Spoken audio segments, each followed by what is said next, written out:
This is Active Shooter Training 101. If this is the wrong class, you need to, no wait. Okay, I'm Dr. Dirksen. I hope you know who I am. Active Shooter Training. Can everybody see? That one doesn't work. I can't figure out why. Why are we doing this? Well, this whole thing's put together by a whole bunch of different sources. I had my training back here in 2017. FEMA bulletins, FBI bulletins, all sorts of different studies put together. These people have been studying these active shooter incidents. Does anybody know when the very first active shooter incident was documented in the United States? Take a guess. 1891. 1890. That was not. Well, that was just an assassination. The first mass casualty active shooter situation, 1891, in a school system in Mississippi. For your edification. So these things happen. Why are we doing this? It was Colorado. That's the one we probably remember. Yeah, and that was about 100 years after the first one. So, So why are we doing this? So OSHA regulations, they are now requiring for a lot of this. Also, what are we going to do when this does happen? If it ever happens, hopefully it's if. What are you going to do? If you have no idea, this can turn into mass chaos quickly. And hopefully we're going to be replacing shock and fear with knowledge so you can know what to do. Because you guys are going to be responsible for your own health.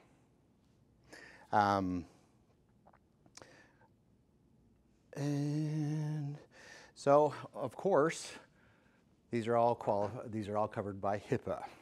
Great, HIPAA once again, because if somebody comes in here, oh, what's happening in there? Since these are usually involving our patients, we cannot tell the general public what is happening. Now, with law enforcement, we can give them names and where the people are, but it's going to have to be very judicious on what you can do, because otherwise it can be, even though they may be shooting at you, it's considered a HIPAA breach if you tell somebody what's going on. Welcome to the HIPAA. You have permissions to talk to law enforcement, you have to, and medical personnel, you have the right to be able to do that, but anybody else, no. So these things are increasing. 2000, 2006, there was 6.4 incidents per year, 7 to 13 to 16.4, up until even like 2020, there's 40, 2021, there's 61, 2022, there's 50. It's still going up. These are becoming more and more commonplace, not only in the United States, but across the world too. It's not just us. Per capita, you have a higher chance of being involved in a active shooter situation in Norway than the United States, just because there's fewer people. But anyway, 2000 to 2019, there were 333 active shooter incidents. Of that, there were 345 shooters, 2,851 casualties, 1,023 killed. Shooters were not included in these totals. So these involving a few people. Of the current statistics, there's still a fair amount of people were killed. So these are things we have to deal with. This is welcome to our world. Now, where do these happen? Most of them are happening in schools. Hospitals and healthcare, is only 2.5% of them are in hospitals and healthcare. But in medical offices, it's a little bit different because we are actually qualified more into it as a business rather than a hospital. But they're all over the place. I just thought it was interesting that you have a higher chance of being killed in church than you do in the office. Who are these people? Most are single gunmen. There's only been 2 incidents with pairs, and the pairs never split. So some people think, oh, there's one over there, there's one over there. No, they usually will all stick together. Most of them are male. They were female. A few of them wore body armor. There's no pattern with age. The weird part is that high school shootings, most of them are high school students. And of the junior high shootings, most of them are junior high students.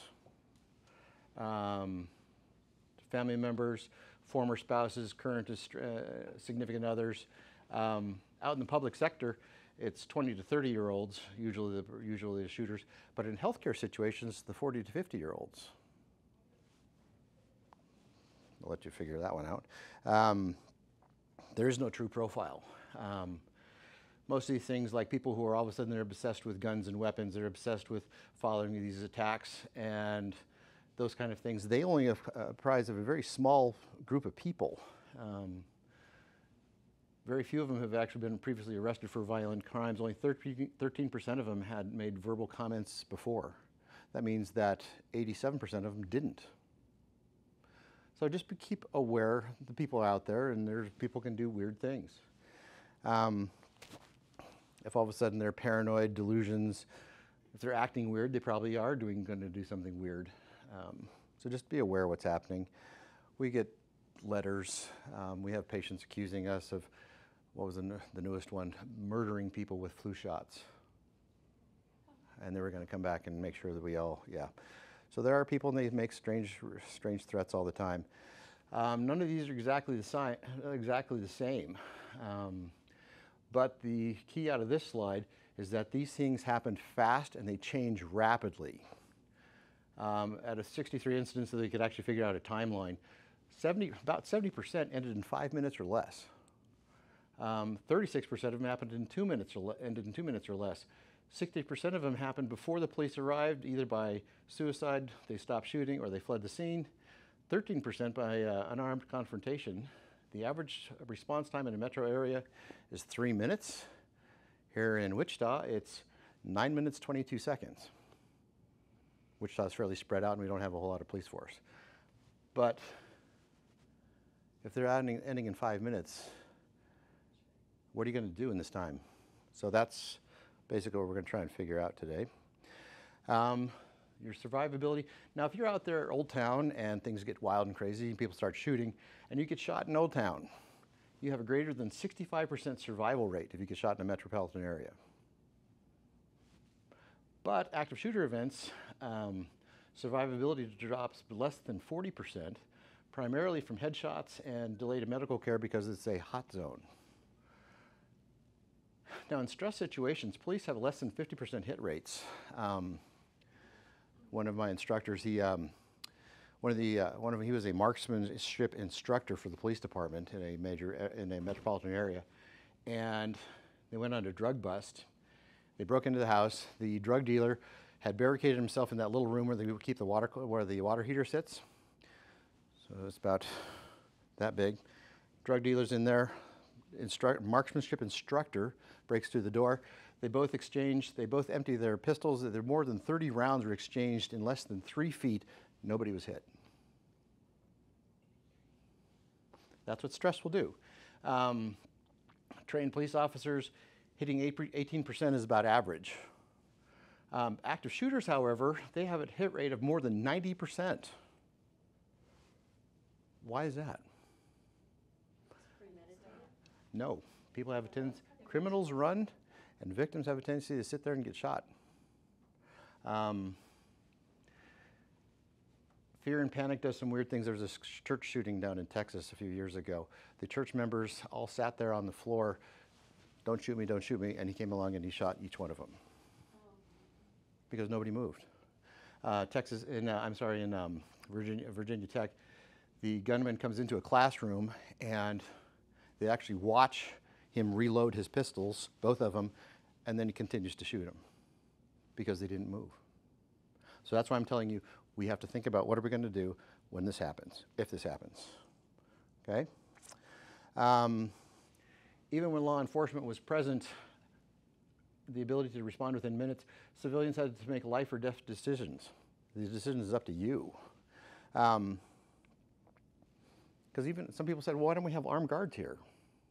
If we had an armed guard and he's standing over there by a pharmacy and we have an active shooter in C, how long is it going to take him to get from A to C? And even if you can figure out where he's at, you got to figure out what are you going to do in the meantime, okay? 2 outcomes. Either the event is going to come back under control by those who can render it no longer dangerous, or people remove themselves from a danger area and get to a safe area. You're going to have to figure out, what am I going to do, okay? So you already think about what you're going to do yet so far? Okay. We'll keep going. So figure out, what are you going to do to get out of the situation? What's the best way you're going to respond, and how are you going to take control of your response? When we had I guess you could say it's a kind of a quasi experience with an active shooter a couple of years ago, responses were varied. Some people, as soon as they heard the word active shooter, they were boom, they were gone. They were in their car, they were gone. We had no idea where they went. There were a few other nurses that stayed at their desk. I have to get my work done today.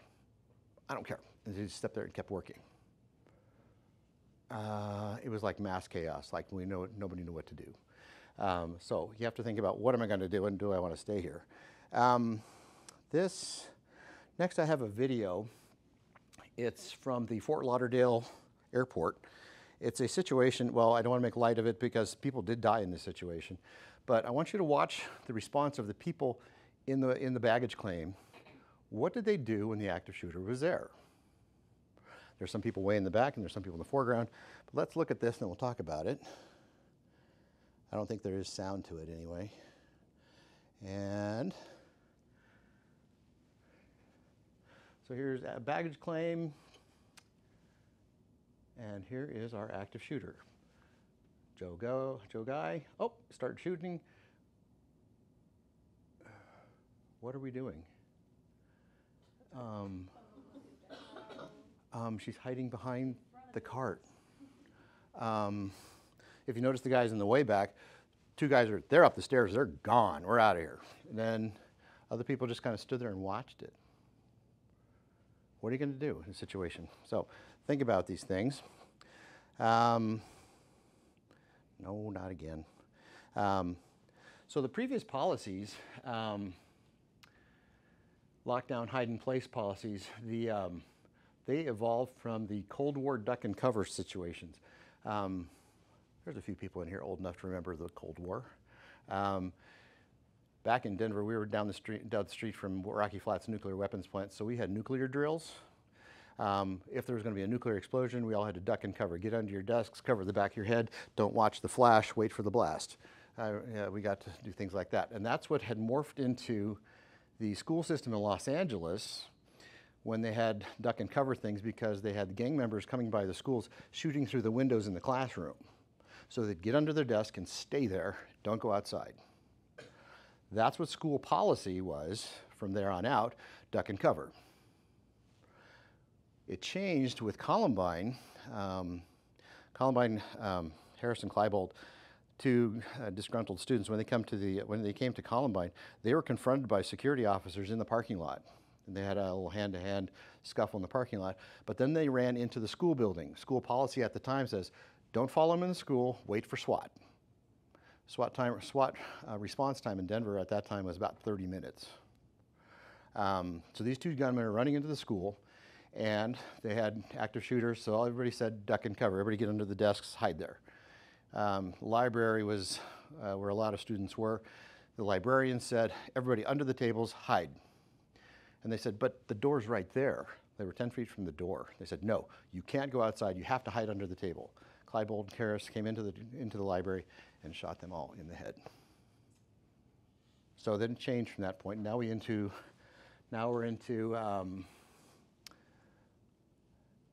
evacuate, evade, hide, barricade, fight, or the run, hide, fight. This seems to be a little bit of a better program. Let me show you a video that the FBI has put out, and I hope you can all see it. I hope the sound works this time. Or is it this one? No, please work. This is going to be a long 30 minutes if we don't have it. And, oh, please work. Why is this not working today? Well, let me do this. No, it says it works.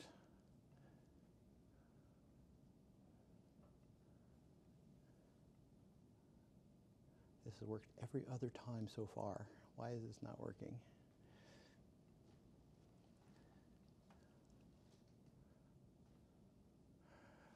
Well, Can you click on the link? it doesn't do anything. We'll try this link. We'll do it this way. No, it shows up on mine, but it doesn't show up on yours.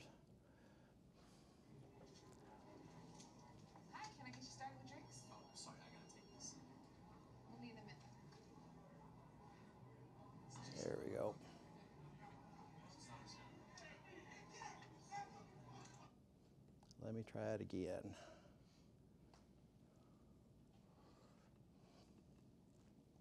There we go. It's really little. Hi, can I get you started with drinks? Oh, sorry, I gotta take this. We'll need a minute. No, I'm here. Hey, you need to back up. You can't be here anymore. Get out of my face, what, man. You think I'm afraid of you? Man, get off, man. 911, there's a clip.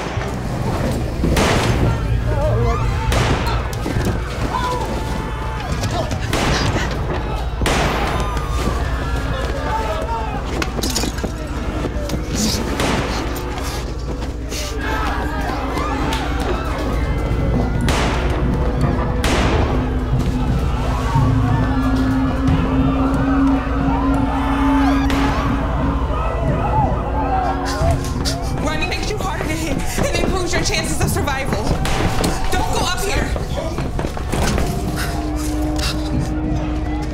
Police, where is he? By the bar, blue jeans, black shirt. Empty hands up, follow their instructions. I'm in the direct line of fire if I head for either exit, but I have other options to help me survive.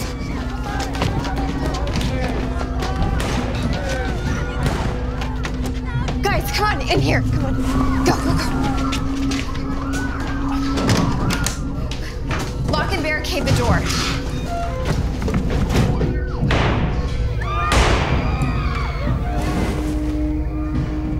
Both my exits are blocked by the shooter. I gotta stay hidden. I'm no victim. I'm ready for this. He's applying direct pressure to the wound to stop the bleeding until we can find a tourniquet. In the meantime, turn off your phones and make a plan to defend yourself.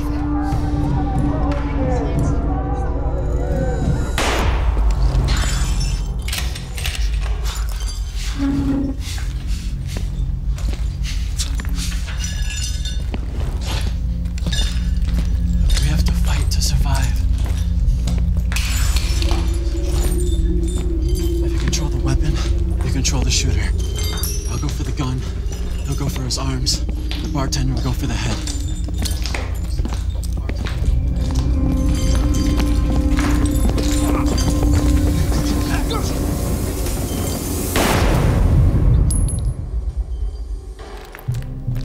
Where is he?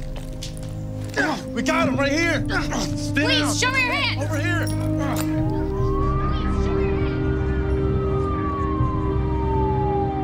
You can survive a mass shooting if you're prepared.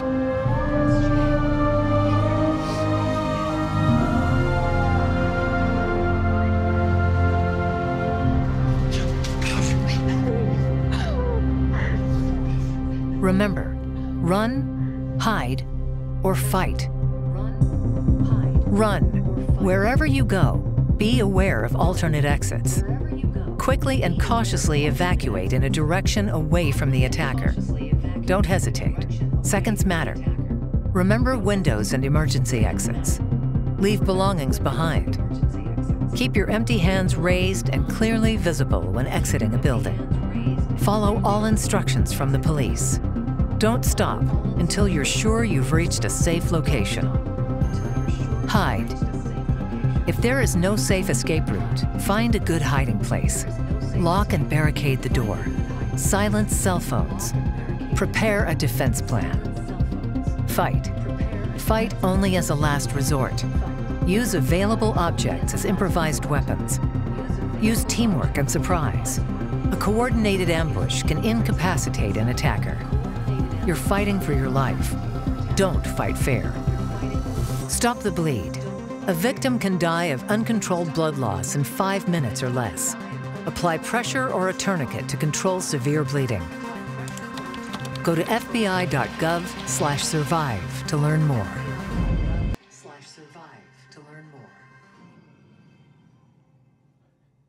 All right.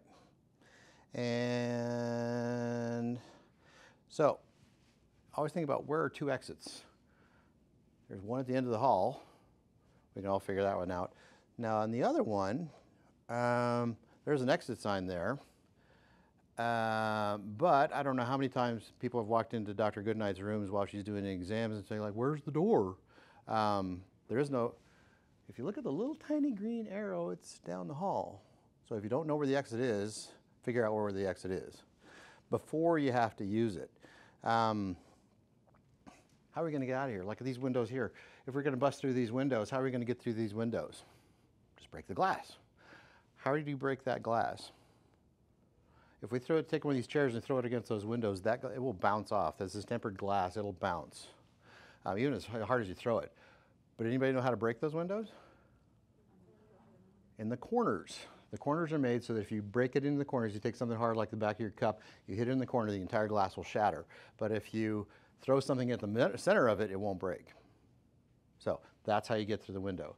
This is commercial grade drywall. If we need to go, if all of a sudden we can't get through these doors or that window, and we need to go through that way, we can actually break through these walls because this is 1/2 inch thick. You can just kick it real hard and it'll break. Ask any 10-year-old. Yes, you can kick right through this wall.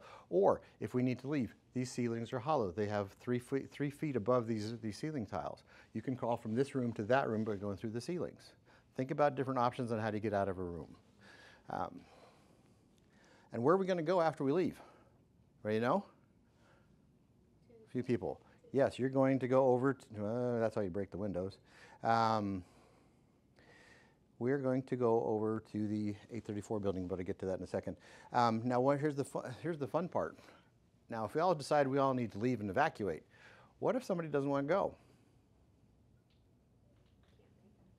You can't make them. You want to drag them with you? If somebody doesn't want to go, you go. Is it better to have 2 people shot or 1 person shot? It's better to have 1 person shot than 2. So if somebody's not going to go with you, you go anyway. Now comes the moral dilemma. Okay, what do we do with patients in the room? Some of them are wheelchairs, some of them are walkers, some of them don't move that good. What do we do if active shooters coming down the hall and you can walk, but they can't? Here's a moral dilemma that you're going to have to wrestle with yourself. What are you going to do? Is it better to have 2 people dead or 1 person? Those are some things you might have to think about, and they're going to be really hard choices, and it's not going to be pretty. But we depend on you surviving.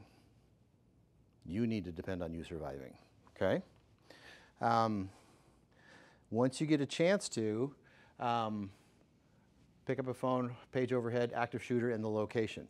Do we want to use code green, code apple, code whatever? If you use code words are too hard and nobody can understand them. Because the code words we have here and the code words they have at St. Francis and the code words they have at St. Teresa, they're all different. So code green here can mean one thing, code green at St. Francis means something completely different. So that's why also we have other people in the building that don't work here, but they need to know too that there is an active shooter in certain buildings. They need to hear it too. So you page where they are, what's going on, get out of there. Huh? You are. Everybody is. Everyone just takes that upon themselves to say Because if you want, who they are, and then there's someone there. correct. Because if you're not going to do it, who's going to do it?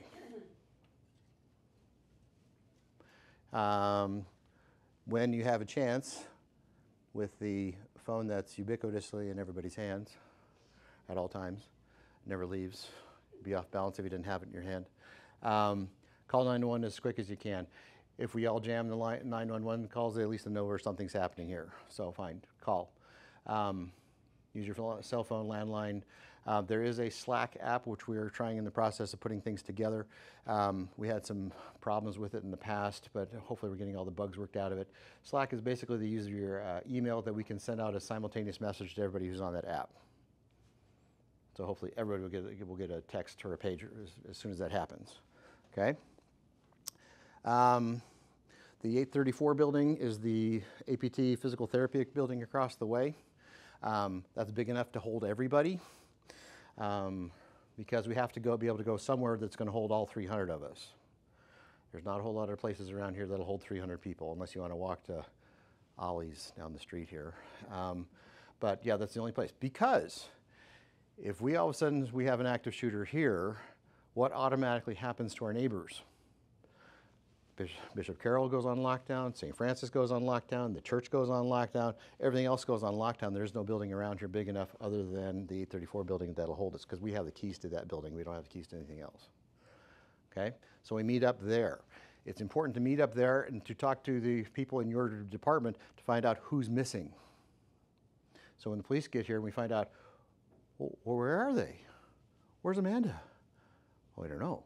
Oh wait, well, we saw her down the hall. She's over there, over there. So that way we all know where's everybody missing. So we can find out who's missing, who do we need to find again. We're in the process of working with triage teams. We'll get to that in a second. When police officers arrived, do you want to go run up them and hug them as tight as you can just because they're going to save you? That would be a bad idea because they're going to throw you to the ground. Their training is to go to the sound of the shooter. If you're in the way, they will put you down. Even if you're bleeding, they will put you on the ground and they'll go to the active shooter. They will walk over your body to get to the shooter. That's what they're trained to do. Don't hold on to the police officer. See them hands up, fingers out. If you go walking up to the police officer like this, they won't like that because they don't know who the shooter is. They will assume it's you. Okay? Once everything is neutralized, then they'll come back and help, but they will not stop. But you also need to tell them where the shooter is, what is he wearing, if you can identify what kind of weapon he has and how many are there. That's what they need to know. Okay?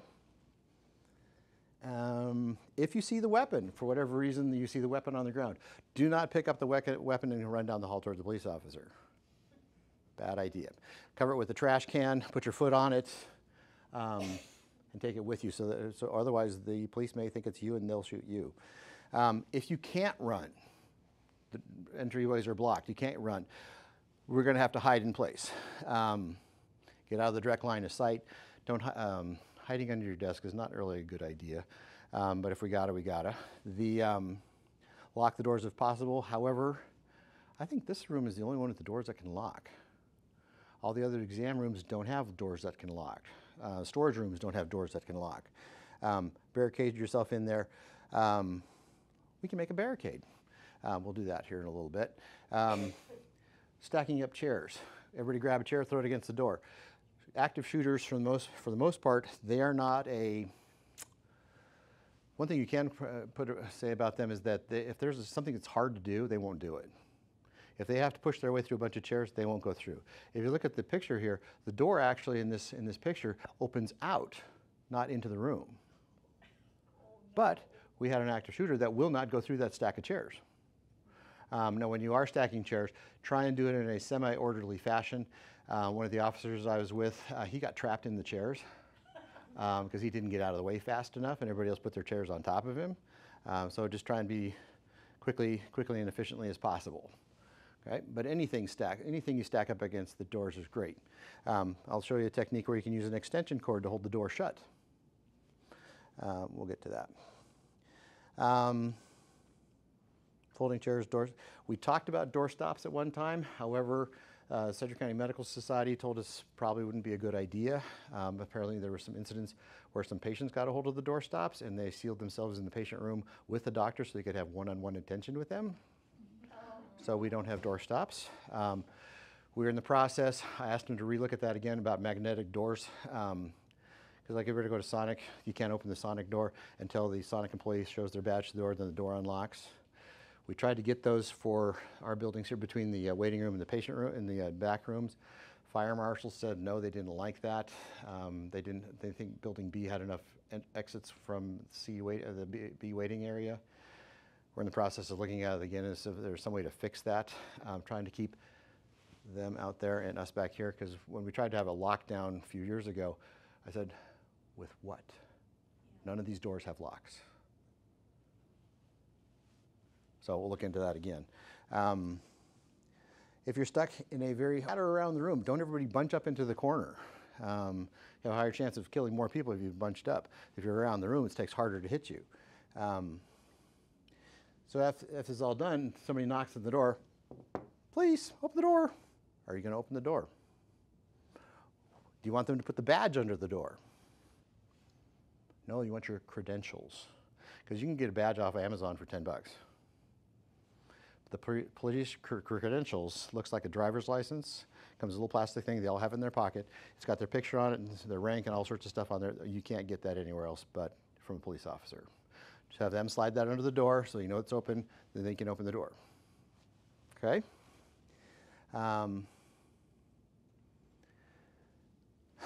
If you got a fight, this is the last option.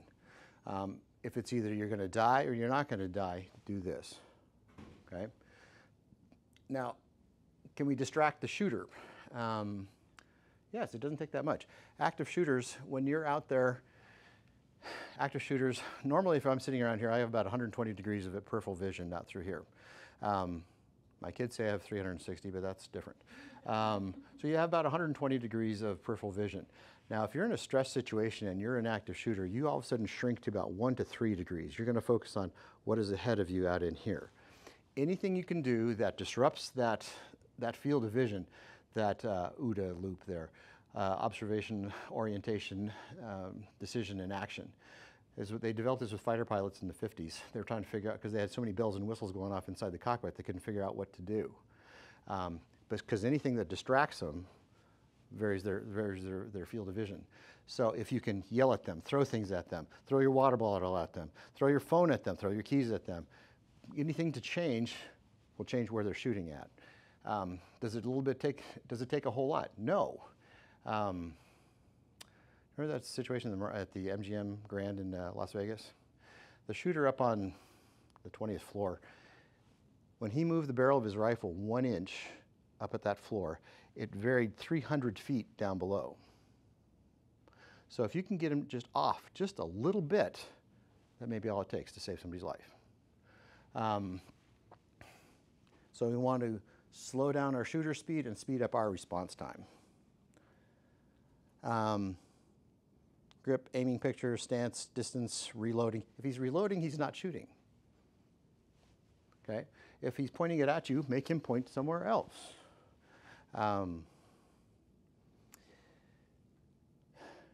So if we decide to go after this guy, the swarm technique usually works the best. Unified effort, everybody grab a piece. Like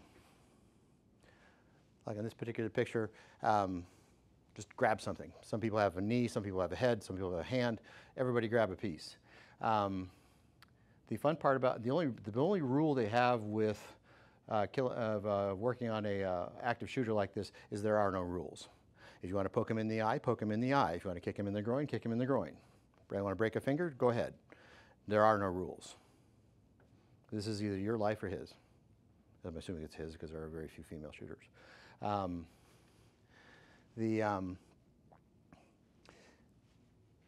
when I took the class, there's 30 of us with sheriff's officers, state troopers, and local police department. When I was there, I was the only non-officer. Just for example, we were in Blue Stem Middle School. There weren't students, but there were 29 of us at one end of the hallway. Took one of the other police officers who had one of the semi-automatic Nerf guns. So many times you pull the trigger, you can shoot. The instructor said, okay, when I say go, I want you all to run down the hall, run past the shooter here at the end of the hall. So I mean, the halls aren't any bigger than what we have out here, maybe a little bit wider. So he's sitting at that there, knowing we're coming at him. All 29 of us ran. He only hit 2 of them, one he hit in the one leg and one he hit in the chest. Out of 29, he had 1 fatality of us running straight at him with a semi-automatic Nerf gun. Can you survive this stuff? Yes. Can you just, by us all coming at him at one time, he couldn't figure out which one he wanted to shoot first. So he shot nobody. Okay?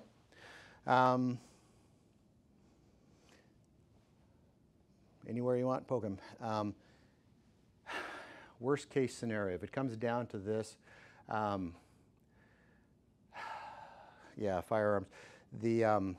Basically where that orange cap is on the end here, make sure that end is pointed away from you, okay? Push it away. If you're going to struggle with an active shooter who has a gun, the gun's probably going to go off, so just make sure it's going to be on some place that it's not going to hurt anybody, okay? Now, if you were to grab the top of that gun, most of these are going to be automatics. If you grab the top of that gun, if the gun goes off, he can't shoot again.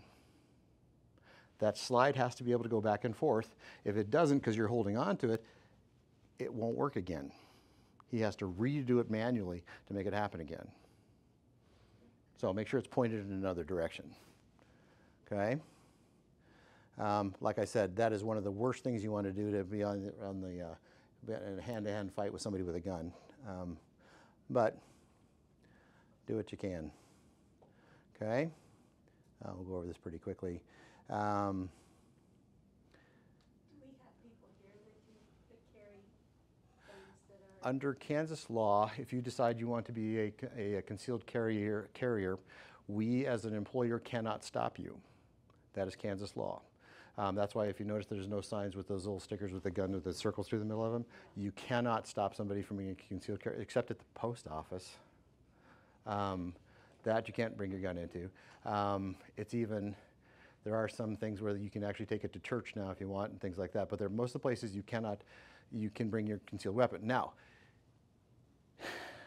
if you took the class on how to be a concealed carrier, if you have that firearm with you and you decide to use that firearm, everywhere that bullet goes, you're liable for it.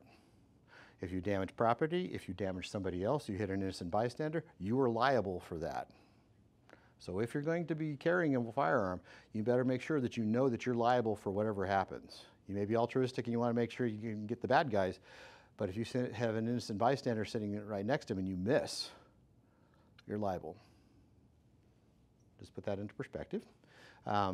If you do decide to carry and you do not have extra liability insurance, there are several people out there that have specific liability insurance for that purpose. But I wouldn't rely on that, okay? So we're all going to go over to the rally point and we're going to leave the crime scene as untouched as possible. The key is as untouched as possible because everything in this building is now a crime scene. It took 9 months for them to get back into the building at Columbine to get their driver's license and their credit cards and their cell phones. So basically consider if you walk out the door, it stays here, but don't try and take it with you.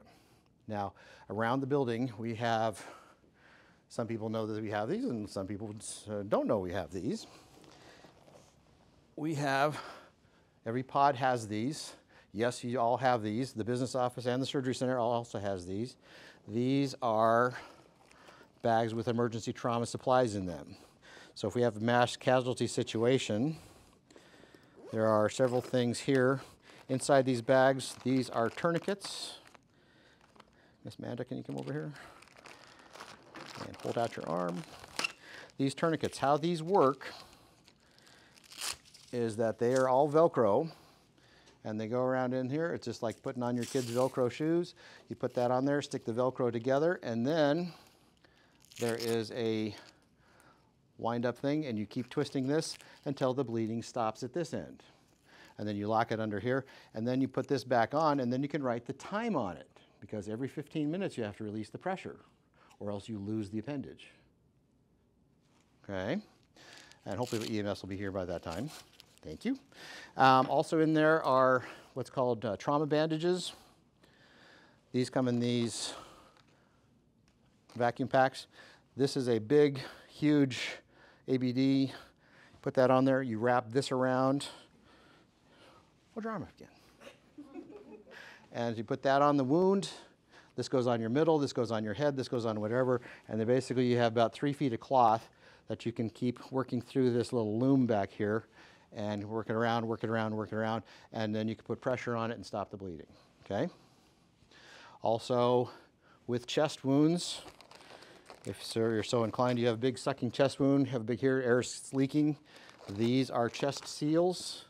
It has a one-way valve on it. You just peel off the tape, slap it on there, it sticks. And air can come out, air can't get back in. Okay? Also, there is some stuff called Celox. Celox is a coagulant bandage. Basically, blood, even if you're on Xarelto, this will stop the bleeding. But it doesn't get hot. If you're out there, you're looking for something for your own car or your own home, there's another out there called Quick Clot.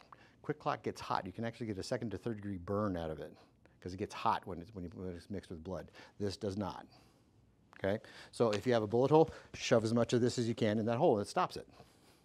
Okay? And there are scissors in here, gloves on one side, gauze on the other side, and every pod has one. A South, B South, everybody has one, okay?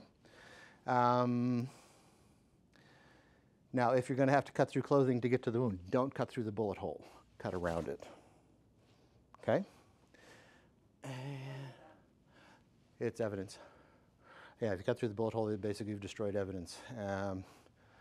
You don't want to get arrested for destroying evidence, but yeah, you want to cut around that so because actually you can, with how that bullet hole approaches the clothes, you can figure out angle, how close, everything like that, but if you cut through it, they mess it up. It messes up the math. Okay, after the incident, maybe a long time until we get back to business as usual. But be aware of and be responsible for your own actions. But in any moment of decision, the best thing to do is the right thing. The next best thing is the wrong thing. The worst thing you can do is nothing. Okay? All right. Do you practice throwing stuff in front of a door? Or can you figure that out? Let me show you a technique. If you were to take you're trapped in a room, how are we going to have a door that does not have a lock on? How are we going to lock that? So what we do with that, grab an extension cord off something. If you take a loop or two of this, and you were to pull this nice and tight, and you stand off to the side, they won't be able to open the door. They can struggle as much as they want. What? Do that again. Okay. How that works, basically take some of this extension cord, and you put a loop or two around that, and then pull straight sideways, and you lean back here and put your weight in it, they won't be able to open the door. Right? So everybody's got an extension cord on something or other, or rip it off the lamp or whatever. Okay? And improvise a weapon. Anything heavy, hit them with it. Anything you can. Questions? No questions? That was all good? Yes, ma'am. I'm the business office. You guys are getting shot over here. Mm-hmm. Do we go over? Yes, you do. Okay, Everybody goes over there because we're going to be looking for you over there. So we wouldn't hear a page. That's why we're looking on the Slack option so that we can we get everybody at the same time. Because no, you won't. Surgery Center doesn't hear me either. So that's why we're trying to figure out a way to get mass communication out to everybody. It's a little more. It's kind of difficult trying to get everybody on the same page, but we're working on it. Okay. What else you got? Yes, ma'am. The Parkland shooting, Florida, they used fire escape field. Somebody Mm-hmm. who they did the fire alarm so that people would run out into the halls and Mm-hmm. shoot from halls. So has that changed the response? No. Each one of these situations is different. There is always going to be a way that you could defeat whatever. So you have to be alert and you have to be aware of what's happening around you. And so is everybody going? Do you hear gunshots? Well, how many times in a fire do you have gunshots? Well, we don't have that. Maybe it's not a fire. So use your brain. Okay? Because there are ways that you can defeat magnetic locks. There are ways you can defeat body armor. There are ways you can defeat anything out there. So use your head. Like I said, these are very dynamic situations. You've got to be thinking all the time. More questions? But, all right. I think we're done.